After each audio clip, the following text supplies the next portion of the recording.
It's been almost 10 years since two very iconic plumber brothers were accidentally sucked into a new world for a brand new adventure together. So it's about time that Mario and Luigi Brothership threw a fat wrench into their idyllic lives romping around the Mushroom Kingdom. In this RPG, it's not Princess Peach who needs saving. It's an entire archipelago that's been cut off from its source of power, and it's up to the bros to reconnect the flow of energy and commerce among the vast network of islands in the land of Concordia. In a little more than an hour, I got to play through the main missions on two particular early game islands, Twisty and Merry-Go. While it definitely felt like these were building the groundwork for bigger challenges and more intricate gameplay to come, the slice of island hopping upon the brothers' massive seafaring vessel, the ship/island, Shipshape Island, that I did experience hinted at the larger potential of what's to come.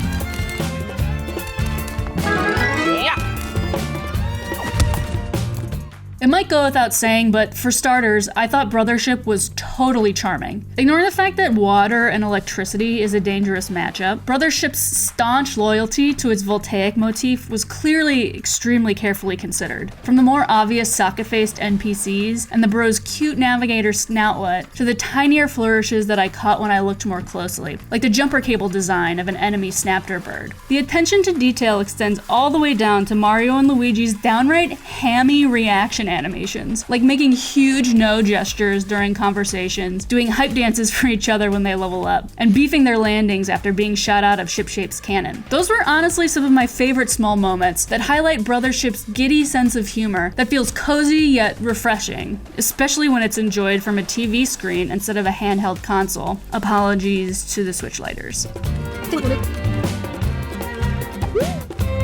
Even the premise itself feels like an exercise in kindness and community building. The goal of reconnecting isolated bubbles to rebuild a society that thrives when more plug-faced people are in it feels relevantly sentimental in 2024. On a more practical level, that simply means more Brothership becomes available as more islands are linked. Additional socket people take up residence on Shipshape and other islands, opening up the main storyline, side quests, and the capabilities of the ship. I really only got a glimpse of this on Twisty and Merry-Go. I helped reunite a young poetess with her mother, escorted a shopkeeper through a bug-ridden field, made friends with a local groove master in need of hair wax, and cut a mutually beneficial deal with an engineer to find Peach lost in a maze. But as a sucker for silly, personality-driven adventures, it had me very eager to dig in.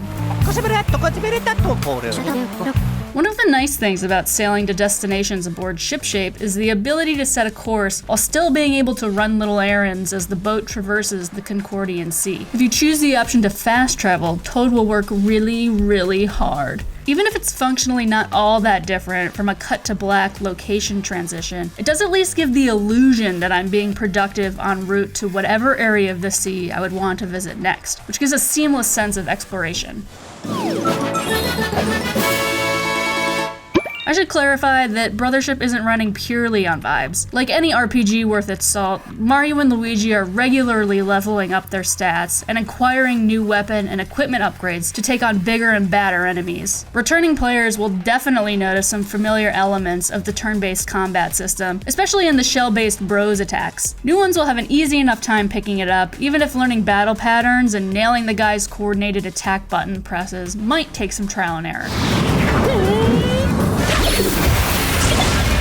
A brand new addition to the battle system is something called Battle Plugs, which is acquired sometime before Merry-Go Island. These are basically craftable advantages, augmentations, and buffs that are usually triggered when certain conditions are met, like netting additional damage upon landing excellent hits, or auto-healing when health is running low. Even with just 2 slots, picking among the plugs became a little time-consuming, but this struck me as a feature that would naturally become a breeze in the course of developing a repertoire against enemies' strengths and weaknesses during a regular playthrough. Oh yeah! I would have really loved to have gotten more hands-on time with the evolution of Luigi being struck by ingenuity. In Brothership, it's called Luigi Logic. I only saw a few meaningful iterations of this, one of which turned the brothers into a UFO-shaped object to get them across a wide gap after some ballroom dance spins. The rest were simpler, mostly sending Luigi off to smash boxes or collect items that I didn't feel like doing, which was nice. But given the kind of wild stuff Luigi dreamed up in Dream Team, I can only imagine what kind of epiphanies he'll have this time around. Of course, there's a chance that Brothership fizzles out as the story chugs along, or that using battle plugs becomes rote. But, given that so many other facets of the gameplay immediately struck me as so well thought out, I'm holding out hope that the franchise has learned plenty of lessons over the course of 5 games and 2 remakes to create something that feels fresh and whole.